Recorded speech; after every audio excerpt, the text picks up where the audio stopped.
So hello my dear students, my dear friends, कैसे हैं आप सभी लोग। उम्मीद करता हूँ आप सभी लोग बहुत अच्छे से होंगे, आपकी पढ़ाई अच्छे से चल रही होगी। तो गाइस, आज जिस टॉपिक को लेकर के हमारा डिस्कशन होने वाला है वो हम देखने वाले हैं line to line and word to word. हम एक एक्सप्लेनेशन देख रहे थे, India through a traveller's eyes, जहाँ पर हम लोगों ने देखा कि हमारी जो यात्री हैं वो भारत का भ्रमण करने के लिए आई है। कैसे अपने माता पिता से, कैसे उनके फैमिली डॉक्टर से और उनकी पत्नी से, कैसे उन्हें भारत के बारे में जानकारी मिली और भारत में मूलतः वो दो चीज़ें देखने के लिए आई हैं, या दो चीज़ें वो भारत में आकर देखना चाहती हैं। नंबर एक कि भाई भारत के शहरी युवा जो है वो क्या सोचते हैं, उनका क्या विचार है। और नंबर टू, ग्रामीण क्षेत्र में रहने वाले जो भारतीय गरीब लोग हैं वे क्या सोचते हैं, वे कैसा जीवन जीते हैं, उनके क्या विचार हैं। तो इन दो चीज़ों को मूलतः वह देखना चाहती है। और भारतीय इतिहास को भी बहुत अच्छी तरीके से इसमें छुआ गया है, खास करके स्वतंत्रता संग्राम की जो घटनाएं हैं उसकी कुछ घटनाओं का जिक्र मिलता है। साथ ही साथ गांधी जी और नेहरू जी का भी जिक्र हमें यहाँ देखने को मिला। आप सभी का हार्दिक स्वागत है आज की कक्षा में। तो आइए गाइस, हमारा जो word to word and line to line discussion चल रहा था उस डिस्कशन को हम लोग आगे कंटिन्यू करते हैं, आगे बढ़ाते हैं।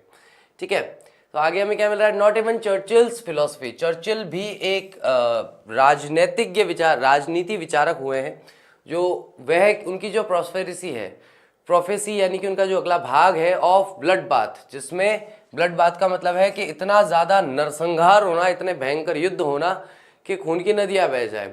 Partly fulfil at that. Partly मतलब थोड़ा सा भी या भागशय भी उसको पूर्ण नहीं करता। कुड प्रिवेंट द इनएविटेबल, जो कि रोक सकता था किसी अपरिहार्य को। कोई ऐसी चीज़ जिसे रोका नहीं जा सकता था उसे रोकने का कार्य करे। India has waited as long as she could. Bharat ने अपनी स्वतंत्रता के लिए जितनी प्रतीक्षा कर सकता था उतनी प्रतीक्षा की।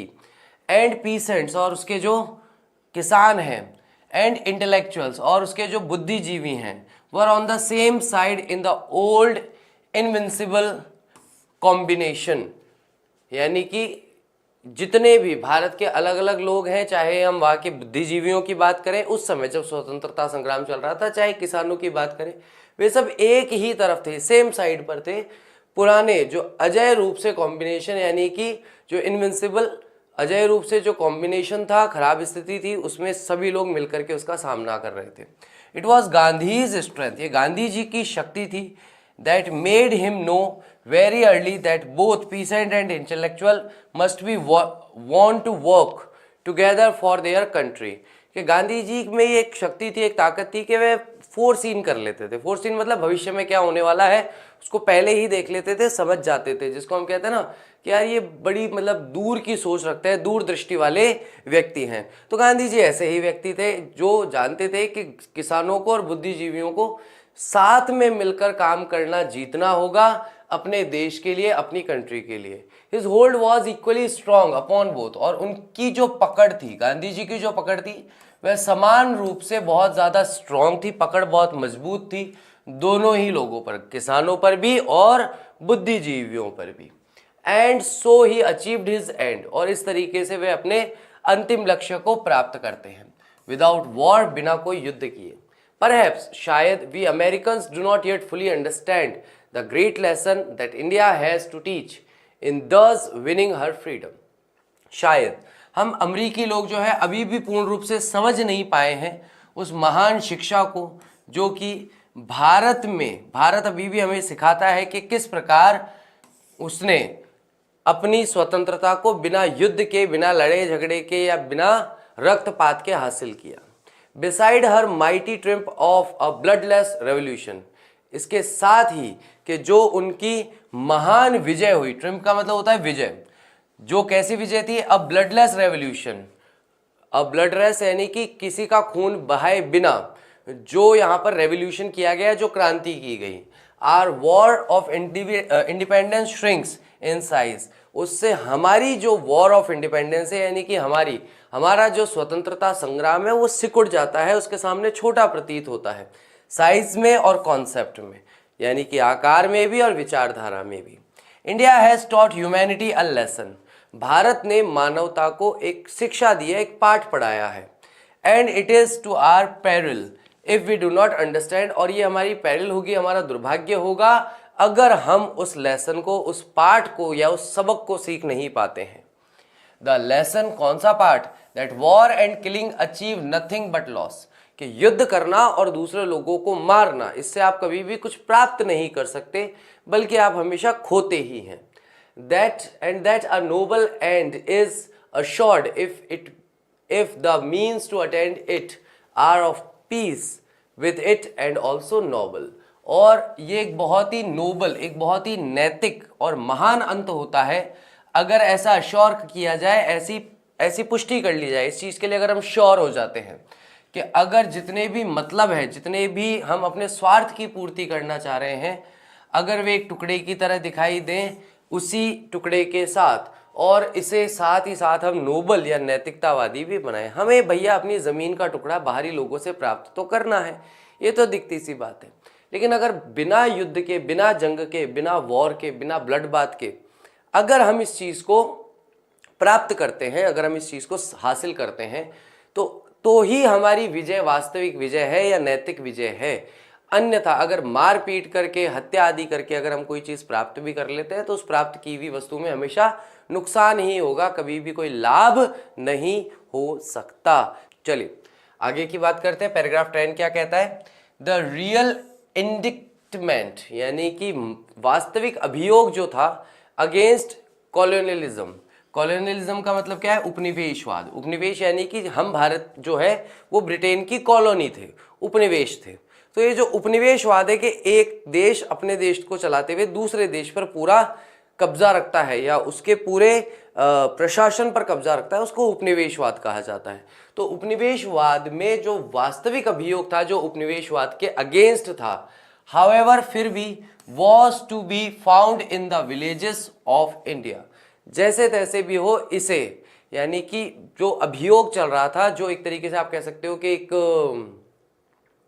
अभियोग के लिए हम और आसान वर्ड क्या इस्तेमाल कर सकते हैं कि एक आंदोलन जो चल रहा था अंग्रेजों के खिलाफ, या एक आंदोलन जो चल रहा था उपनिवेशवाद के खिलाफ, उसे भारत के गांवों में भी होना जरूरी था।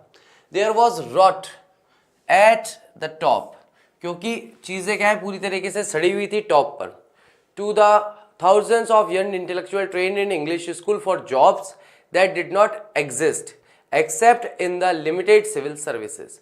यानी कि ये भी हमें देखना था कि हजारों की तादाद में जो युवा बुद्धिजीवी लोग जो ट्रेंड हुए थे, यानी जिन्होंने अपने आप को ट्रेन किया था, प्रशिक्षित किया था अंग्रेजी विद्यालयों में नौकरियों के लिए, वे नौकरियां अभी भी उपलब्ध नहीं थी। बस कौन सी नौकरियां उपलब्ध थी कि लिमिटेड, बहुत ही सीमित सिविल सर्विसेज यानी कि राज्य सेवा के अंदर बहुत ही कम नौकरियां। जैसे आज भी हम देखते हैं, हम सभी लोग पढ़ रहे हैं, आप में से ज़्यादातर बच्चों की इच्छा होगी कि सरकारी नौकरी हम लोग करें, गवर्नमेंट जॉब हम लोग करें। भारतीय लोगों का ये माइंडसेट क्यों है? क्योंकि अंग्रेज़ों के समय से सबसे ज़्यादा सुरक्षित नौकरियाँ जो है वो गवर्नमेंट जॉब्स ही हैं। गवर्नमेंट जॉब ही सबसे ज़्यादा सुरक्षित नौकरी मानी जाती है। तो तब भी थी, आज भी थी, आज भी है, और तब भी यही सिचुएशन थी और आज भी यही सिचुएशन है कि भाई अब जो आपकी गवर्नमेंट जॉब्स है, जैसे आप सिविल सर्विस जॉब कहते हो, वे बहुत ही लिमिटेड है, बहुत ही सीमित है। The towns and cities were fronting with unhappy young man cultured and well educated. Town यानी कि नगर और शहर जो हैं वे बेकार ही वीरता से सामना करते हैं। किस चीज़ का? फ्रंटिंग करते हैं। अनहैप्पी यंग मैन कौन सामना कर रहे हैं? तो नाखुश जो यंग मैन है, युवा आदमी है, कल्चर्ड जो बहुत ही सभ्य हैं और अच्छे खासे पढ़े लिखे हैं। Who could find no jobs, जो कोई नौकरी की तलाश नहीं कर पाते हैं। Were not allowed by the old superstructure, पुरानी रचना जो है उसकी वजह से वो अपने आप को अलाउ नहीं कर पाते हैं of empire to create them, कि वे अपना कोई साम्राज्य बना सकें।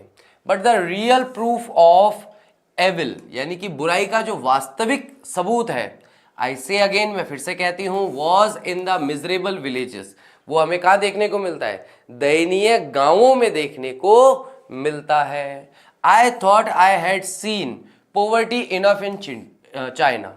मैं सोचती थी कि मैंने काफ़ी गरीबी देखी है, पर्याप्त मात्रा में गरीबी को मैंने देखा है चाइना में। यट फिर भी when I saw the Indian villages I knew the Chinese pheasant was rich in comparison. तो अगर मैं भारतीय गांवों की ओर देखती हूँ तो मैं जान जाती हूँ कि चाइना के जो किसान थे वो तुलनात्मक रूप से अमीर हैं, अगर भारतीय किसानों से तुलना की जाए तो भारतीय किसानों से अगर तुलना की जाए तो चाइना के जो किसान हैं वो ज़्यादा अमीर थे।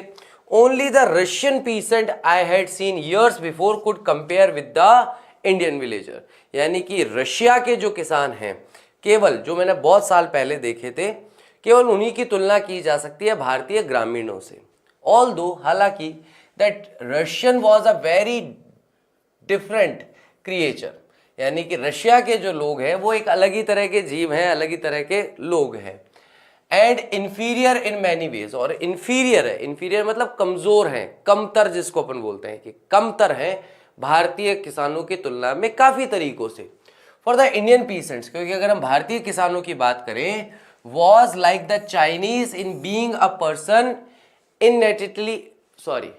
इननेटली सिविलाइज्ड, यानी कि अगर हम भारतीय किसानों की अगर हम बात करेंगे तो वे बिल्कुल चाइनीज किसानों की तरह है कि वे बहुत ही इननेटली सिविलाइज्ड है, यानी कि स्वाभाविक रूप से सभ्य हैं और स्वाभाविक रूप से सामाजिक तरह के लोग हैं। उनका स्वभाव ही ऐसा है कि फालतू के लड़ाई झगड़े, फालतू की उठापटक में नहीं पड़ते हैं।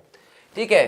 द मैच्योरिंग कल्चर, यानी कि परिपक्व होती हुई जो संस्कृति है, of an organised human family life, जो कि एक ऑर्गेनाइज यानी कि व्यवस्थित मानव परिवार जीवन की है, and profound philosophical religions had shaped his mind and soul, और बहुत ही प्रोफाउंड का मतलब है गहरा और फिलोसफिकल का मतलब है दार्शनिक, तो बहुत ही गहरा दार्शनिक, रिलीजियंस यानी कि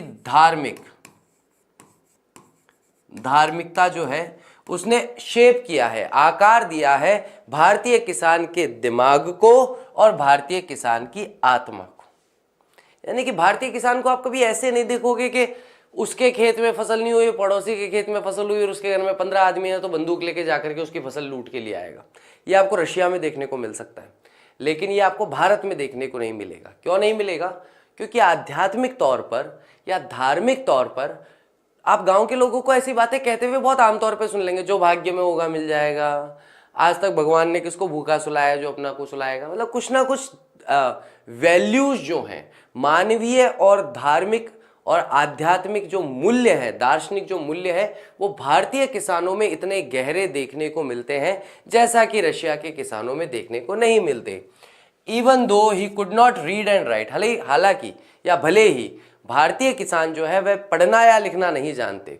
एंड द चिल्ड्रन, और बच्चे, the little children of the Indian villages, छोटे बच्चे जो होते हैं भारतीय गांवों के, how they tore at my heart, कैसे वह मेरे हार्ट के टुकड़े टुकड़े कर देते हैं, यानी उनको देख करके कैसे दिल के टुकड़े टुकड़े होते हैं। थिन, पतले, बिग बैलीड, बड़े बड़े पेट मतलब भूख से भरे हुए, बिग बैलीड का मतलब जिनको हमेशा भूख लगती रहती है। And all with huge sad dark eyes, और सभी बच्चे जिनकी बड़ी बड़ी, सैड यानी कि दुख को दर्शाती हुई, डार्क का मतलब काली आंखें हैं। यानी कि बच्चे तो हैं लेकिन वो बच्चे ऐसा जीवन नहीं जी पा रहे कि जहां वो उनको अगर भूख लग रही है तो पेट भर के भोजन भी प्राप्त कर सकें। तो दुख दर्शाती हुई उनकी बड़ी बड़ी काली आंखें कैसे मेरे दिल के टुकड़े टुकड़े कर देती है, उनको देख करके कितना मन, कहते हैं ना, हृदय विदीर्ण हो जाता है, वह नहीं बताया जा सकता। I wondered that any Englishman could look at them and not accuse himself, मैं सोचती हूं कि ऐसा कैसे हो सकता है कि कोई भी अंग्रेज व्यक्ति उनकी तरफ देखे और अपने आप पर आरोप ना लगाए उन गरीब किसानों की उस स्थिति के लिए। 300 years ऑफ इंग्लिश ऑक्यूपेशन, 300 साल का जो अंग्रेजों का अधिकार था, कब्जा था, है ना, अधिकार भी नहीं कहेंगे, क्या कहेंगे, कब्जा था, एंड रूल, और उनका शासन था 300 सालों का। And could there be children like this, और क्या इस 300 सालों में इस तरह के बच्चे वहां पर हो सकते थे? यस, हाँ, एंड मिलियंस ऑफ देम, और लाखों की तादाद में। एंड द फाइनल इंडिक्मेंट, और अंतिम अभियोग जो था, अंतिम आंदोलन जो था, surely was that the life span in India was only 27 years, और अंतिम अभियोग इस बात का था कि लोगों के जीवन का जो लाइफ स्पैन कहते हैं, सामान्य व्यक्ति का जीवन काल जो था, वो जीवन काल कैसा था? वह केवल 27 वर्षों का जीवन काल है, यानी एक भारतीय व्यक्ति केवल 27 वर्ष तक जीवित रहता था। 27 years, 27 ईयर, नो वंडर, कोई आश्चर्य की बात नहीं है। देन तब दैट लाइफ वॉज हेस्टेंड, जीवन जो है वह जीवन जो है बहुत तेजी से चलता है। That a man married very young, कि एक आदमी जो है बहुत ही युवा अवस्था में शादी करता है। So that there could be children, ताकि बच्चे हो सकें। एज मैनी एज पॉसिबल, जितने ज्यादा बच्चे हो सके उतने ज्यादा बच्चे हों। बिफोर ही डाइड, इससे पहले कि उसकी मृत्यु हो जाए, यानी अपनी मृत्यु से पहले ज्यादा से ज्यादा बच्चों का क्या हो, जन्म हो। ये भारतीय स्वतंत्रता से पहले की बात कर रही है और ये उस समय की बात कर रही है जब 300 सालों तक इन्होंने ब्रिटिशर्स ने भारत पर शासन किया, है ना। तो यहाँ पे वो क्या कह रही है कि मैं अलग अलग देशों की यात्रा करती आई हूँ। हमने लास्ट लेक्चर में देखा था कि उसने अलग अलग देशों की यात्रा की है। उसमें से जब वो भारत देश में आई तब वह बाकी जगह जहाँ पर किसानों से मिली, वहाँ के किसानों की अवस्था में और यहाँ के किसानों की अवस्था में तुलना कर रही है। तो बिल्कुल दार्शनिक तौर पर या धार्मिक तौर पर आप देखेंगे कि रशिया और चाइना के किसान, बाकी भी जहाँ पर बौद्धिज्म जहाँ जहाँ फैला है, वहाँ आप देखोगे कि बड़े शांत जीव आपको देखने को मिलेंगे। आप भूटान की बात कर लो, आप नेपाल की बात कर लो, है ना, म्यांमार जिसको हम कहते हैं, या फिर आप चाइना की बात कर लो, आप इंडिया की बात कर लो, आप थोड़ी बहुत आप चाहो तो जापान जर्मनी की भी बात कर सकते हो, क्योंकि वहाँ पे भी बौद्धिज्म फैला है। तो जहाँ जहाँ बौद्धिज्म फैला है वहाँ वहाँ पर आपको लोग बहुत ज़्यादा क्रूर, बहुत ज़्यादा आक्रामक नहीं दिखेंगे, बड़े शांत स्वभाव के, और थोड़े से ऐसे दिखेंगे, हाँ ठीक है जो हो गया छोड़ो कोई बात नहीं। तो वो एक माइंड सेट कैसा है किसानों का, उसकी तुलना कर रही है। आई लव्ड इंग्लैंड, मैं हमेशा से इंग्लैंड को पसंद करती थी। Remembering all the happy journeys there, याद करते हुए जितनी भी सुखद यात्राएं मैंने वहां की। बट इन इंडिया, लेकिन भारत में, I saw an England I did not know, लेकिन भारत का जब मैंने भ्रमण किया मैंने एक ऐसे इंग्लैंड को देखा जिसे मैं नहीं जानती थी। And I was forced to see that if the English in many ways the finest people on earth, और मुझे फोर्स किया गया। आई वॉज फोर्स मतलब एक तरीके से मुझे ऐसा लगा, मुझे जबरदस्ती दिखाया जा रहा है कि यदि कोई अंग्रेज व्यक्ति, जो बहुत तरीके से जिनको मैंने देखा है कि बहुत ही बढ़िया या बेहतरीन लोग हैं पृथ्वी पर, people who blazed the way for all of us to achieve the right of man to rule themselves, यानी कि वह देश या उस देश के निवासी जिन्होंने हमेशा एक रोशनी से हमें रास्ता दिखाया है कि हम सभी को प्राप्त करना चाहिए अपने मनुष्य अधिकार को, कि हम चाहें तो अपने पर स्वयं पर रूल कर सकते हैं, शासन कर सकते हैं। If colonialism could not so corrupt even these, यानी कि अगर कॉलोनियलिज्म जो है, यानी कि जिसको हम कह रहे हैं, एक वर्ड आया था ना हिंदी में, क्या था भूल गया, उपनिवेशवाद, है ना। अगर उपनिवेशवाद जो है वह अगर इतना करप्ट नहीं होता, that indeed none of us could dare become the rulers of the empire, यानी कि अगर कॉलोनियलिज्म जो है वह करप्ट नहीं होता, करप्ट का मतलब क्या है, भ्रष्ट नहीं होता, तो निश्चित तौर पर हम में से कोई भी साहस नहीं कर सकता था कि वह इस एम्पायर का रूलर बन सके, यानी भारत का शासक बन सके। यही तो हुआ भाई, स्टार्टिंग के अंदर जितने भी अंग्रेज लुटेरे आए वो सब तोहफे लेकर आए, है ना। क्या लेकर आए, तोहफे लेकर आए, और तोहफे लेकर के लोगों को अपनी तरफ करने का प्रयास किया। आप पुरानी हिस्ट्री पढ़ेंगे तो आपको देखने को मिलेगा कि बहुत जगह पर लोगों ने तोहफे ही दिए हैं। अंग्रेजों ने स्टार्टिंग में आके कोई सबसे पहले बंदूकें थोड़ी दिखाई थी, स्टार्टिंग में तो वो तोहफे देते थे, खुशामद करना जिसको बोलते हैं वो करते थे, लोगों को प्रसन्न करने की, कि राजा साहब हैं, चलो राजा की थोड़ी खुशामद करते हैं, हमारे पे कृपा कर देंगे तो थोड़ा बहुत कुछ हमें मिल जाएगा। वो तो धीरे धीरे धीरे धीरे ईस्ट इंडिया कंपनी के नाम पर उन्होंने अपनी सत्ता को जमाना शुरू किया, राजाओं को राजाओं से लड़वाना शुरू किया, मतभेद पैदा करना शुरू किया, हर राजा की ताकत को इतना कम किया कि ब्रिटिश सेना की ताकत हमेशा उससे ज़्यादा रहे। दो राजाओं को सेना प्रदान करना, आपस में लड़ाना, ताकि उनकी सत्ता जो है वह उन दोनों राजाओं की लास्ट में इनके हाथ में आ सके। ठीक है, चलिए। इट सीम टू मी, ऐसा प्रतीत होता है मुझे, as I lived with Indian friends, जब मैं, जैसा कि मैं भारतीय दोस्तों के साथ, मित्रों के साथ रहती थी, मुझे ऐसा प्रतीत हुआ, न्यू एंड ओल्ड, यानी कि नए और पुराने, that all the ills of India, की जितनी भी बुराइयां हैं भारत में, could easily have been mended, उनको बहुत आसानी से ठीक किया जा सकता था। If there had been government whose purpose was first of all to benefit the people rather than to live upon them, अगर एक ऐसी गवर्नमेंट होती, एक ऐसी सत्ता होती, एक ऐसी सरकार होती जिसका उद्देश्य ये होता कि भाई वह सबसे पहले काम करे लोगों के लाभ के लिए, लोगों के बेनिफिट के लिए काम करे, बजाय इसके कि शासन स्वयं लोगों के ऊपर निर्भर होकर अपने आप को जीवित रखना चाहे।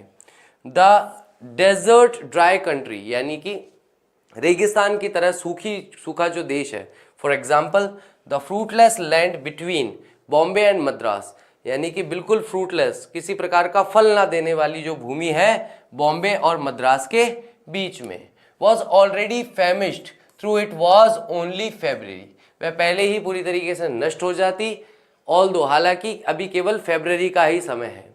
The sun hot enough to fertilise any seed, और फरवरी के बाद कोई भी सूर्य जो है इतना तेज चमकता है कि किसी भी सीड को, बीज को बहुत आसानी से फर्टिलाइज किया जा सकता है, यानी कि उसके अंकुरित किया जा सकता है। हैड देयर बीन वाटर, अगर वहां पानी हो तो। And why was there no water, वहां पानी क्यों नहीं था। Why not shrink artesian wells, यानी कि पानी के स्तर को ऊपर लाने वाली जो दीवारें हैं उन्हें क्यों नहीं, वे डूब क्यों नहीं गई। And even dig shallows well, या फिर गहरे कुएं क्यों नहीं खोदे गए। सिंस आई वॉज टोल्ड, हालांकि मुझे कहा गया था the water table was high, कि वाटर टेबल जो है यहाँ पर जलीय स्तर जो है बहुत ऊंचा है। But the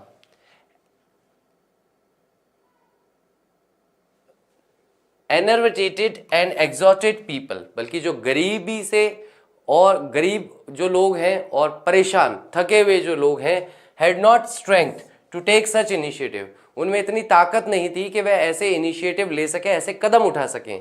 after the years of colonisation, जब इतने वर्ष बीत गए, इतने साल बीत गए कॉलोनाइजेशन के, कॉलोनाइजेशन का मतलब क्या है कि जब उपनिवेशवाद के इतने साल बीत गए तो लोग इतने थक चुके थे, गरीबी से इतने आतंकित हो चुके थे कि उनमें इतना साहस नहीं था कि वे स्वयं से, अपने आप से ये सारे काम कर सकें। ठीक है, बहुत सारी जगह, जैसे मैं बिहार की भी बात करूं, बिहार में दो बातें बड़ी कॉमन, मैं राजस्थान में रहता हूं, मैं यहाँ से सुनता हूँ, न्यूज़ वगैरह देखता हूँ, तो कि बाकी के समय में सूखे से परेशान होते हैं और बरसात के समय में बाढ़ से परेशान होते हैं। अगर आप कोई अगर क्षेत्र अगर बाढ़ से परेशान है तो वो सूखे से तो परेशान होना ही नहीं चाहिए, और अगर सूखे से परेशान है तो बाढ़ से परेशान नहीं होना चाहिए। क्या मैं सही कह रहा हूँ या गलत कह रहा हूँ, मुझे बताइए। क्या ये दो समस्याएं हैं? क्या ये दो समस्याएं बिहार में हमें देखने को मिलती है या नहीं मिलती है? It was more than that, ये उससे भी बहुत ज्यादा है। द वर्स्ट रिजल्ट, सबसे बुरा परिणाम, परहैप्स शायद, ऑफ द कॉलोनियल सिस्टम, जो उपनिवेशवाद के तंत्र का है, was to provide the subject people with an infinite excuse against work and so against helping themselves, कि भैया ये जो है उससे भी बहुत ज़्यादा है। सबसे बुरा परिणाम क्या निकलता है शायद, कि जो कॉलोनियन यानी उपनिवेशवाद का जो या उपनिवेशिक जो तंत्र है वह प्रोवाइड करता है, वह उपलब्ध कराता है सब्जेक्ट पीपल को, यानी उन लोगों को जिनके बारे में हम बात कर रहे हैं, जहाँ पर इनफाइनाइट, अनंत एक्सक्यूज, एक्सक्यूज का मतलब होता है अनंत बहाने बनाए जाते हैं काम के विरुद्ध, यानी कि काम क्यों नहीं हुआ उसके लिए बस बहाने ही बहाने हैं। सो अगेंस्ट हेल्पिंग देमसेल्फ, और इसी तरीके से खुद के विरुद्ध भी वे बहाने ही बनाते रहते हैं। You are responsible for me, मेरे इस स्थिति के लिए तुम जिम्मेदार हो, is always the sullen attitude of the subject to the ruler, ये हमेशा एक सलन का मतलब ये एक गलत एटीट्यूड रहा है, एक गलत मनोवृत्ति रही है सब्जेक्ट का, यानी गरीब लोगों का अपने शासक के प्रति। You have undertaken to feed me and clothe me and govern me, तुमने मेरे ऊपर शासन किया है, तुमने मेरे ऊपर कब्जा किया है ताकि तुम मुझे खिला सको, मुझे कपड़े पहना सको और मुझ पे शासन कर सको। If I die, it is your fault, अगर मैं मरता हूं तो ये तुम्हारी जिम्मेदारी है। There were always the British to blame, तो ब्रिटिश हमेशा होगा, ब्रिटेन हमेशा होगा जिस पर हम आरोप लगा सकते हैं। And certainly the blame was not always just, लेकिन और निश्चित तौर पर ये जो आरोप है ये हमेशा सही भी नहीं होता। जस्ट एसेंशियली परहैप्स, जैसे कि आवश्यक रूप से शायद, इट वॉज, हो भी सकता है। For when the heart of people is gone, जब लोगों का हृदय, लोगों का दिल जो है चला जाता है, their spirit dies within, तो उनकी जो अंतरात्मा है, उनका जो जोश है वह भी उसके अंदर ही समाप्त हो जाता है। ठीक है तो काफी है।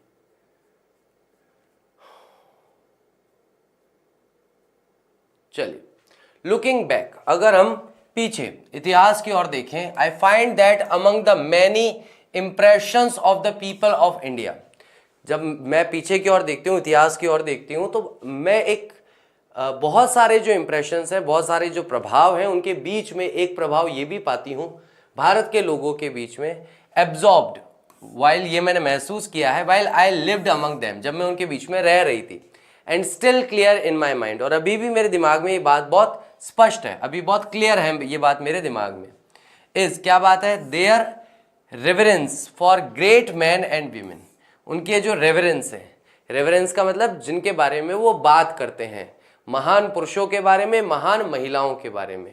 Leadership in India can only be continued by those whom the followers consider to be good. Bharat में लीडरशिप यानी भारत में नेतृत्व क्षमता जो है वह केवल और केवल तभी कंटिन्यू हो सकती है केवल उन लोगों के द्वारा जिनके फॉलोअर्स, जिनके अनुयायी जो हैं वह उन्हें अच्छा मानते हैं। That is capable of renunciation, जिनकी जो केपेबल हैं, जो इस बात के समर्थ हैं, जिन्हें लोग स्वयं पसंद करते हैं। देयरफॉर नॉट सेल्फ सीकिंग, इसीलिए आत्मनिरीक्षण के लिए नेतृत्व क्षमता नहीं है, यानी आप इंसान क्या है, अपने अंदर नहीं देता। This one quality for them contains all others, और ये एक जो क्वालिटी है, गुण है, फॉर देम उन सभी लोगों के लिए, कंटेन्स ऑल अदर्स वह दूसरे सभी लोगों को समावेशित करती है। A person able to renounce personal benefit for the sake of an idealistic and is by that very fact also honest, also high-minded, therefore also trustworthy। और एक ऐसा व्यक्ति जो स्वयं में विश्वास कर सकता है पर्सनल बेनिफिट के लिए, यानी कि जो पर्सनल अपने आप को बेनिफिट करता है, लाभान्वित करता है, for the sake of N idealistic, किस चीज़ के लिए, आदर्शवादी तरीके से, is by that very fact, और इसी एक तथ्य से वह ईमानदार भी होता है, हाई माइंडेड, उच्च विचार क्षमता वाला भी होता है, और साथ ही साथ ट्रस्टवर्दी यानी कि विश्वसनीय भी होता है। I felt that the people, मैंने ऐसा महसूस किया है कि लोग जो हैं, even those who know themselves venal, ऐसे लोग भी जो अपने आप को बहुत ही वेनल मानते हैं, यानी कि बहुत ही कमज़ोर मानते हैं, गलतियों से भरा हुआ मानते हैं, सर्च फॉर सर्च पर्सन, वह ऐसे ही जो ट्रस्टवर्दी लोग हैं, हाई माइंडेड लोग हैं, या फिर ऑनेस्ट लोग हैं, आइडियलिस्टिक जो बातें करते हैं, ऐसे लोगों की हमेशा तलाश करते रहते हैं। The devotion given nationally to Gandhi, जो समर्पण दिया गया था राष्ट्र स्तर पर गांधी जी को, एंड फाइनली इवन इंटरनेशनली, और अंततः जो हम देखते हैं अंतरराष्ट्रीय स्तर पर लोगों ने जो समर्पण दिया था, इज वेल नोन, सभी लोग उसे अच्छे से भली भांति जानते हैं। But I found the same homage paid to local persons, लेकिन मैंने देखा है कि यही होमेज, यही सम्मान जो है, ये लोकल पर्सन्स को, यानी वहाँ के निजी या स्थानीय लोगों को भी दिया जाता है, who in their measure were also leader, जो लोगों के हिसाब से वहाँ के स्थानीय या लोकल नेता हैं, बिकॉज ऑफ देयर सेल्फिशनेस, उनकी सेल्फिशनेस की वजह से, उनके स्वार्थ की वजह से। दस I remember a certain Indian village, इसी तरह मुझे याद आता है एक निश्चित एक भारतीय गांव था, where I had been invited to visit, जहां मुझे आमंत्रित किया गया था घूमने के लिए, in the home of the family of some modern education, एक ऐसे परिवार में, एक ऐसे परिवार के घर में जहां पर कुछ मॉडर्न एजुकेशन चलती है, यानी कि जहां पर कुछ आधुनिक शिक्षा चलती है। दो नॉट मच, हालांकि ज़्यादा नहीं था, लेकिन थोड़ी बहुत शिक्षा चलती थी। And some means through not wealthy, और उनके पास कुछ साधन थे, लेकिन वो बहुत ज़्यादा साधन संपन्न, संपदाशील नहीं थे। The house was mud walled, और घर जो था वो मिट्टी की दीवारों से बना हुआ था। And the roof was made of thatch, और थ्रच यानी कि चारा, जिसको अपन बोलते हैं, चारा होता है ना, चारा कह लो, बहुत सारे लोग भूसा भी कहते हैं, भूसे या चारे से बनी हुई उसकी छत थी। इनसाइड वर सेवरल रूम, अंदर बहुत सारे कमरे थे। हाउएवर, फिर भी the floors smooth and polished with the usual mixture of cow dung and water, floors यानी कि जमीन जो थी वह स्मूथ थी, चिकनी थी, क्योंकि उसे पॉलिश किया गया था, चमकाया गया था सामान्य मिक्सचर से, सामान्य मिश्रण से, जिसके अंदर काउडंग और वाटर था। काउडंग किसको कहा जाता है, तो गाय के गोबर से और पानी से लीपते हैं ना, हमारे यहाँ तो राजस्थान में लीपना बोलते हैं, है ना, कि गाँव में जमीन को लीपा जाता है, तो उससे स्मूथ थी। The active master of the house was not the head of the family, और अभी जो सक्रिय जो मास्टर है, सक्रिय जो मालिक है उस घर का, वह वास्तविकता में हेड ऑफ द फैमिली नहीं है, यानी परिवार का सबसे मुखिया नहीं है, बट अ यंगर ब्रदर, बल्कि छोटा भाई है उनका। This I discovered when I arrived, ये मुझे तब पता चला जब मैं वहां पहुंची। For before we entered the house, क्योंकि इससे पहले कि हम घर में प्रवेश करते, my host led me to a curious sort of cage standing well above the ground on 4 post. तो मेरा जो होस्ट है, जो मतलब जो मेरी मेहमान नवाजी कर रहा था, जिसके घर में मैं मेहमान बन के गई थी, वह मुझे एक बहुत ही क्यूरियस, एक पिंजरा जैसा बना हुआ था, एक बहुत ही विचित्र सा पिंजरा ऐसा बना हुआ था, स्टैंडिंग वेल, जो कि अच्छे से खड़ा था, अबव द ग्राउंड, जमीन से ऊपर, ऑन 4 पोस्ट, 4 पिलर पे, इनसाइड केज, उस केज के अंदर, मेड ऑफ वायर नेटिंग, उस पर वायर यानी कि तार को नेट की तरह बना करके बनाया गया था। आई सॉ माई अमेजमेंट, मैंने अपने आश्चर्य को देखा, and ageing man lying on his back, his head supported by a pillow, एक उम्रदराज व्यक्ति अपने पीठ के बल लेटा हुआ था और उसके सर के नीचे एक तकिया लगा हुआ था। माई एल्डर ब्रदर, मेरे बड़े भाई, यानी कि छोटा भाई जो घर का मुखिया बन गया है, वो भी जब उनके यहाँ मेहमान आया तो सीधा उन्हें घर नहीं ले गया, बल्कि एक दूसरी जगह पर, जहां पर तार का बना हुआ एक बेड सा बना हुआ था और तकिया लगाकर एक व्यक्ति लेटे हुए थे, उनसे मिलाने ले गया, जो वास्तविकता में कौन थे, उसके बड़े भाई थे, यानी कि वास्तविकता में जो परिवार के मुखिया थे, लेकिन परिवार के भी मास्टर नहीं है। एक्टिव मास्टर कौन है, तो वो इनके छोटे भाई हैं। माई होस्ट एक्सप्लेन, मेरा जो मेहमान नवाज था उसने मुझे बताया, he has had a stroke of paralyse, इन्हें लकवे का दौरा पड़ा है, and though we beg him to live in the house, हालांकि हम बहुत इनसे निवेदन करते हैं, विनती करते हैं कि घर में ही रहो, he chooses to live out here so that he may be ready to listen to the villagers when they come to him, लेकिन फिर भी इन्होंने चुना है कि ये घर में ना रह करके बाहर ही रहना चाहते हैं, यहाँ बाहर रहना चाहते हैं घर के, ताकि जब भी ग्रामीणवासी आए जाएं इनसे मिलने तो ये उन्हें ध्यान से सुन सके, उनसे बात कर सके। माई होस्ट स्पोक फेयर इंग्लिश, मेरा जो होस्ट था, मेहमान नवाज था, वो ठीक ठाक इंग्लिश बोलता था, but the elder brother spoke none, लेकिन उनका जो बड़ा भाई था, जो पैरालिसिस से पीड़ित है, वह बिल्कुल भी इंग्लिश नहीं बोलते थे। And we could only exchange greetings, और हमने बस केवल नमस्ते नमस्ते ही हुई उनसे। And look at each other, और एक दूसरे की तरफ देखा, फ्रेंडलीनेस, विथ फ्रेंडलीनेस का मतलब मित्रतापूर्ण भाव से। What I saw was intelligent thin pain sharpened face, जो मैंने देखा उनके बड़े भाई में, मैंने क्या देखा कि एक बहुत ही बुद्धिमान लेकिन पतले से व्यक्ति और दर्द से भरा हुआ जिनका चेहरा है, whose eyes were at once wise and piercing, और उनकी जो आंखें हैं वे बहुत ही वाइस है, बुद्धिमान है, किसी को भी एक बार में पहचानने वाली हैं। The body was quite helpless, उनका शरीर लगभग निस्सहाय अवस्था में था। पैरालिसिस में यही होता है ना, आदमी 24 घंटे बेड पे ही रहता है। बट इट वॉज स्क्रूपुलसली क्लीन, लेकिन ये बिल्कुल स्पष्ट तौर पर साफ सुथरा इनका चेहरा था। The cotton garments were snow white, और उन्होंने कॉटन के यानी कपास के जो कपड़े पहने हुए थे, या आप कह सकते हो कपास से क्या बनता है, कॉटन बनता है। कॉटन को हिंदी में क्या बोलते हैं भाई, कपास के कपड़े ही तो बोलते हैं। कॉटन को क्या बोलते हैं हिंदी में, याद दिलाओ ना, याद नहीं आ रहा। कॉटन के कपड़ों को क्या बोलते हैं यार, मैं तो कॉटन ही बोलता हूँ। कपास के बने हुए कपड़े थे, रुई जो होती है कपास की, उससे बने हुए कपड़े थे, बिल्कुल सफ़ेद कपड़े उन्होंने पहने हुए थे। We exchange a few remarks, हमने एक आध टिप्पणी एक दूसरे को कही। And then a group of villagers approach, तभी गांव वालों का एक समूह वहां आ गया। Not to see me but to talk with the elder brother, मुझसे मिलने नहीं बल्कि जो उसके बड़े भाई थे उनसे मिलने के लिए। And so my host led me into the house, तो मेरा जो होस्ट था, मेरी जो मेहमान नवाजी कर रहे थे, हाँ सूती कपड़ा, सूती कपड़ा, ठीक है ठीक है ठीक है, थैंक यू, याद आ गया। To meet his young wife and children, तो वह जो मतलब मेरा मेहमान नवाज था, जो मेरी मेहमान नवाजी करने आया था, वह मुझे रास्ता दिखाते हुए अपनी पत्नी और बच्चों से मिलाने के लिए घर में ले गया। ऑल ड्यूरिंग माई स्टे, जितने समय मैं वहाँ रही, I watched that cage and seldom indeed did I see it except surrounded by people and never as long as daylight lasted. जब तक मेरा वहाँ ठहराव रहा, जब तक मैं वहाँ रुकी, मैंने देखा कि वह केज, वह पिंजरा सा जो बना हुआ है, निश्चित तौर पे ही मैंने देखा कि वहाँ पर कभी कोई ना हो या लोगों से घिरा हुआ ना हो, ऐसा कभी नहीं होता था। जब तक दिन की रोशनी रहती थी, जब तक सूर्य रहता था, तब तक लोग वहां आते ही रहते थे। Without at last one man squatting on the ground, यानी कि ज्यादा लोग नहीं भी होते तो कम से कम एक आदमी तो वहां जमीन पे स्क्विटिंग बोलते हैं अपन, पालती बनाकर बैठना, पालती मारकर बैठना। Talking earnestly and then listening, वह बहुत ही उत्सुकता से लोग उनसे बात करते थे और उन्हें सुनते थे।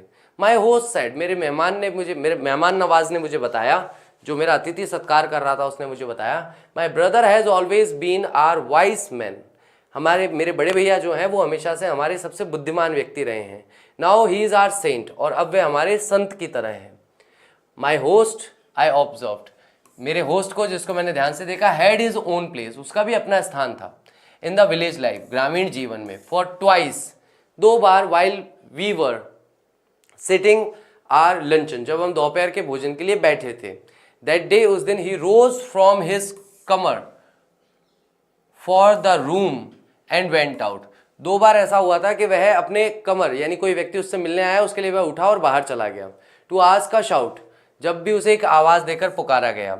अपेरेंटली फ्रॉम अ नेबर, शायद तक किसी पड़ोसी के द्वारा।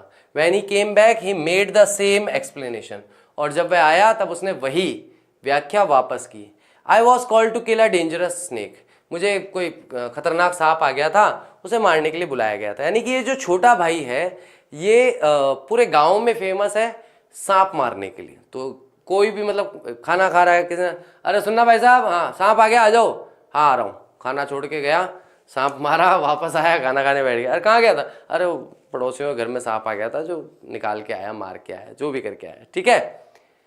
The luncheon was plain country fare, और लंचन यानी दोपहर का भोजन जो है वह सामान्यतः ग्रामीण में होने वाला एक काम है, जिसमें लेंटिल्स होती है, दालें होती है, चावल होता है, spinach boiled very much, spinach कहा जाता है, पालक बहुत ज़्यादा उबाला जाता है, और कॉन्डिमेंट्स होते हैं। बिफोर वी एट, इससे पहले हम खाना खाते।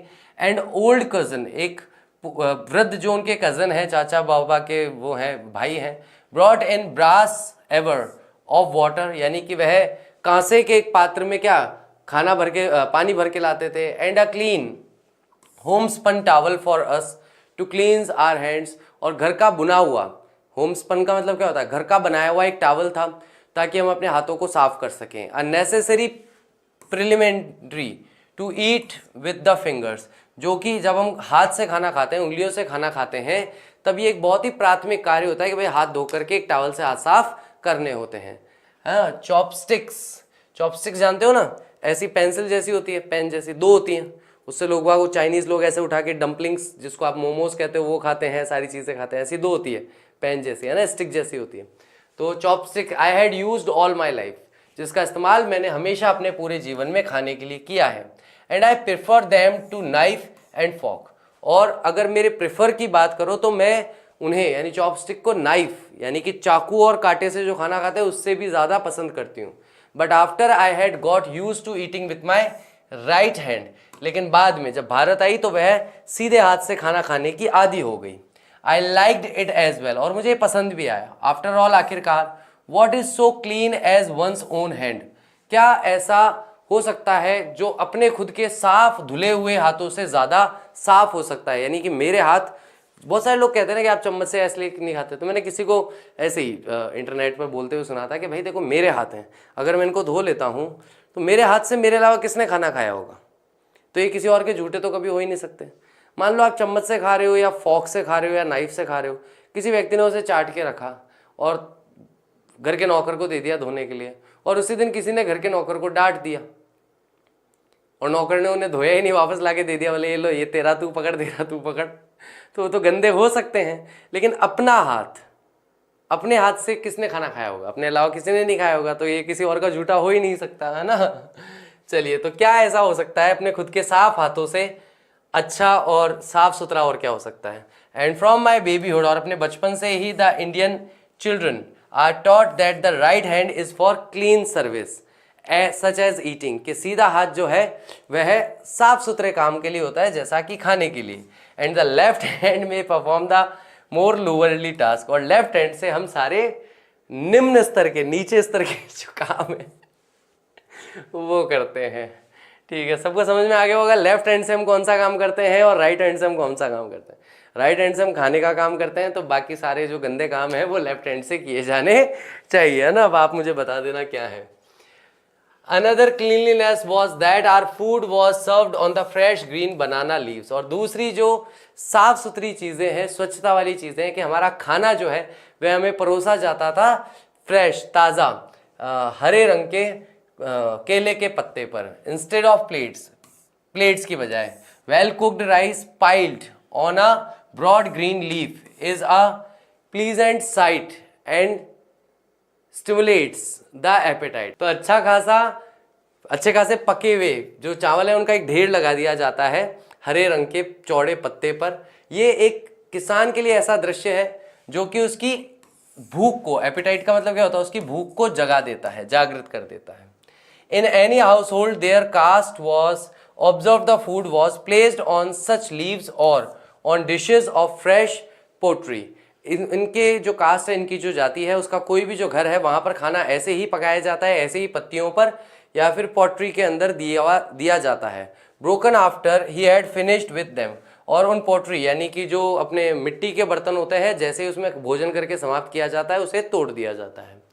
माई host fulfilled the requirements of his caste by eating in the opposite corner of the room. मेरा होस्ट जो है वह जो भी उनकी जाति की आवश्यकताएं हैं उन्हें पूरा करता है, क्योंकि वह जो कमरा है उस कमरे के ऑपोजिट कॉर्नर में जाकर खाता है। And sitting on the floor with his back to us. वह ज़मीन पर बैठ के खाना खाता है, जब वह हमारी तरफ जब खाना खाता है हमारी तरफ पीट करके खाना खाता है।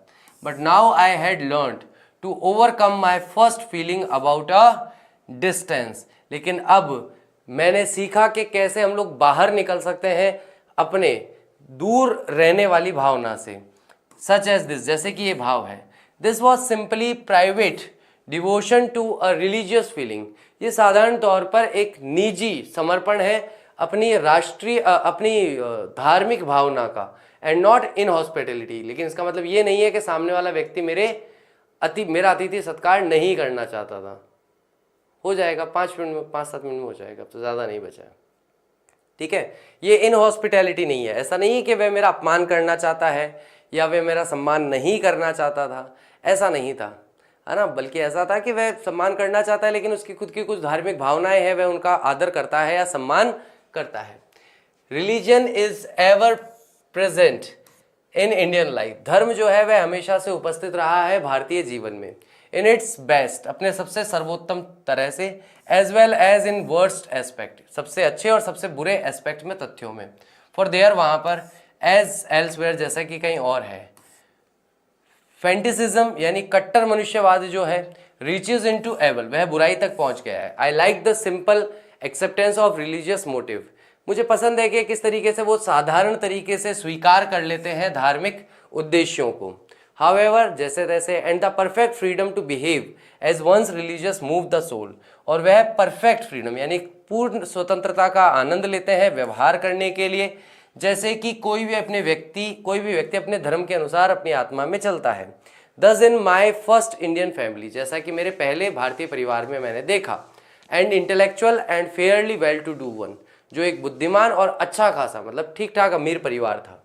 While I sat and talked with my hostess, hostess कहा जाता है कि जो हमारा अतिथि सत्कार कर रहा है उस घर की महिला। तो जब मैं बैठी थी और बात कर रही थी मेरी होस्टेस से इन हर लिविंग रूम, उनके अतिथि कक्ष में, an Indian gentleman came in without speaking to us. तो एक भारतीय जो सज्जन व्यक्ति हैं वह हमारे कमरे में आए बिना कुछ कहे। And moved gracefully to the far end of the room, और ग्रेसफुली मतलब बहुत ही सम्मानजनक तरीके से कमरे के अंतिम छोर तक चले गए। His bare foot silent upon the floor, और उनके नंगे पैर जमीन पर बिल्कुल शांत थे, कोई आवाज नहीं हो रही थी। There he knelt, his head bowed, and so remained for perhaps a quarter of an hour। लगभग 1/4 घंटे तक या लगभग 15 मिनट तक वे अपने घुटनों पे बैठे रहे और अपने सर को झुकाया। When I glanced at him curiously, my hostess said in a manner entirely casual, "It is my husband's elder brother." जब मैंने उस व्यक्ति पर नजर डाली क्यूरियसली, जिज्ञासु होते हुए, तो मेरी होस्टेस यानी कि जो महिला अतिथि सत्कार कर रही थी उसने बहुत ही कैजुअल, बहुत ही सामान्य तरीके से कहा, ये मेरे पति के बड़े भाई हैं। He comes here during the day at his prayer time. ये यहाँ पर आते हैं अपनी प्रेयर के समय पर। तो ये किसकी बात हो रही है? तो मुस्लिम समुदाय के अंदर हम जो नमाज अदा करते हैं ये उसकी बात हो रही है, ठीक है। तो ये प्रेयर के समय पर यहाँ पर आते हैं। Since his own home is at some distance from his place of business, हालांकि उनका खुद का जो घर है उनके व्यापार के स्थान से कुछ ही दूरी पर है। When the prayer was over, जब उनकी प्रार्थना यानी नमाज खत्म हो गई, the brother went away again, तो बड़े भाई वापस चले गए। And it was not until later that I met him, और ये तब तक नहीं हुआ जब तक मैं उनसे मिली नहीं। And then it was outside of prayer hours, और फिर मैं उनसे कब मिली? जब प्रेयर का समय नहीं था, नमाज का समय नहीं था, तब उनसे मिलना हुआ। यानी वो घर में आए, मैं वहाँ बैठी थी, लेकिन वो मुझसे मिलने नहीं आए थे। वो आए, चुपचाप कोने में गए, अपनी नमाज करी, नमाज करने के बाद वापस बिना कुछ कहे निकल गए, ठीक है। चलिए, my life has been too crowded with travels and many people for me to put it all within the covers of one book. मेरा जीवन जो है हमेशा से बहुत ज़्यादा भीड़ से भरा रहा। जब ट्रेवल्स किया मैंने और बहुत सारे लोग जो है मेरे साथ ही थे, और इसे एक बुक के कवर्स में रख पाना मुश्किल है। हाउएवर, फिर भी, and indeed all my books have not been enough to tell the things I would like to tell. मैं अपनी सारी किताबों को भी मिला लूँ तो भी मैं सारी बातें जो बताना चाहती हूँ वो मैं नहीं बता पाऊंगी। Years after I left India, कई साल हो गए भारत को छोड़े हुए।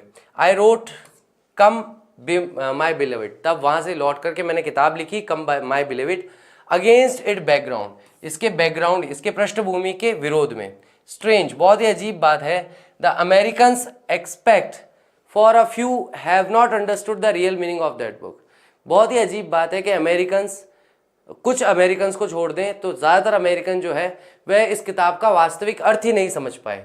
But the Indian readers understand, लेकिन भारतीय पाठकों ने, भारतीय जो लोग थे जिन्होंने इस किताब को पढ़ा वे समझ गए।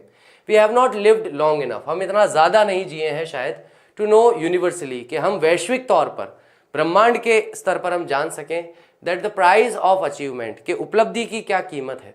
वॉट एवर द गोल, चाहे उद्देश्य, लक्ष्य, गोल कुछ भी क्यों ना हो, इज एन एब्सोल्यूट, वह एक अंतिम या एक फाइनल गोल होता है लाइफ का। इन माई बुक, मेरी किताब में, आई चूज 3 क्रिश्चियन मिशनरीज, मैंने 3 जो धार्मिक कार्य करने वाले पुरुषों को भेजने का सोचा, टू प्रूव इट, इसे साबित करने के लिए, यानी कि जो ईसाई समुदाय के धार्मिक कार्यों को करते हैं, ताकि वे इसे प्रूव करें, सत्यापित करें। For of all the people that I have ever known the missionary is, यानी कि अपने जीवन में जितने भी लोगों को मैं जानती थी, ज़्यादातर मैं मिशनरी लोगों को जानती थी। इन इज वे, इस तरीके से, द मोस्ट डेलिकेटेड, जो बहुत ही सुहृदय वाले लोग होते हैं, द मोस्ट सिंगल हार्टेड, जिनका मन बस एक भाव से भरा होता है। He believes that God is one, जो विश्वास करते हैं, जो मानते हैं भगवान एक ही है। The father of mankind and that all man are brothers, कि इस पूरी मानव जाति के एक ही पिता हैं और सारे जो मनुष्य हैं वो भाई हैं। At least the Christian says he so believes and so he preaches, कि अंततः ज़्यादा कुछ हो चाहे नहीं हो, लेकिन क्रिश्चियन यानी कि ईसाई समुदाय के लोग जो हैं वो ये कहते हैं कि जो वे विश्वास करते हैं उसी का वह भाषण करते हैं, यानी कि वे भाषण में वही बातें कहते हैं जिस पर वो विश्वास करते हैं, ठीक है। चलिए, then why has he failed to change the world in spite of sacrifices, तो उसके बाद ये ईश्वर ऐसे क्यों है कि वे असफल रहे, ईश्वर कि इस संसार को वे बदल नहीं पाए इतने सारे बलिदानों के बाद भी। अलास, दुख की बात है, they have not been enough, वे पर्याप्त नहीं थे। And he has not been willing to pay the full price for faith, और वह व्यक्ति पूरी तरीके से इच्छा नहीं कर रहा है कि वह जो विश्वास की पूरी कीमत नहीं चुकाना चाह रहा है। ही पेज ओनली पार्ट, वह केवल कुछ भाग चुकाता है। Unable to accept utterly the full meaning of his creed, और वह असमर्थ है कि वह पूरी तरीके से स्वीकार कर सके जो पूर्ण अर्थ है उसकी क्रीड का मतलब उसकी प्रजाति का। I see the same refusal here in my own country, यही अस्वीकृति मुझे यहाँ अपने देश में भी देखने को मिलती है। ओवर एंड ओवर अगेन, बार बार। And not only among Christians, और ना केवल क्रिश्चियन समुदाय के बीच, but the people of India, बल्कि भारत के लोगों के बीच में भी। Know what it is to be willing to pay, जो जानते हैं कि इसका क्या अर्थ होता है कि वह अपनी इच्छा से भुगतान करना चाहते हैं। The last full measure of the cost of and idealism, जो कि अंतिम पूर्ण भुगतान होगा आइडियलिज्म का, जीवन के आदर्श का। They understand and to them my book is not a puzzlement. भारतीय लोग इस बात को समझते हैं और उन लोगों के लिए मेरी जो ये किताब है कोई कठिन समस्या या कठिन पहेली नहीं है। बहुत ही सरल, बहुत ही आसान किताब भारतीय लोगों के लिए मेरी ये किताब बन जाती है। चलिए गाइस, तो ये हमारा चैप्टर समाप्त हो गया। कल हम इसके क्वेश्चन आंसर देखेंगे। उम्मीद करता हूँ आज का लेक्चर अच्छे तरीके से समझ में आया होगा, आपने अच्छे से एंजॉय किया होगा। Thank you very much. I will see you tomorrow. Till then take care of yourself. Bye bye. I will see you soon. Bye. Take care.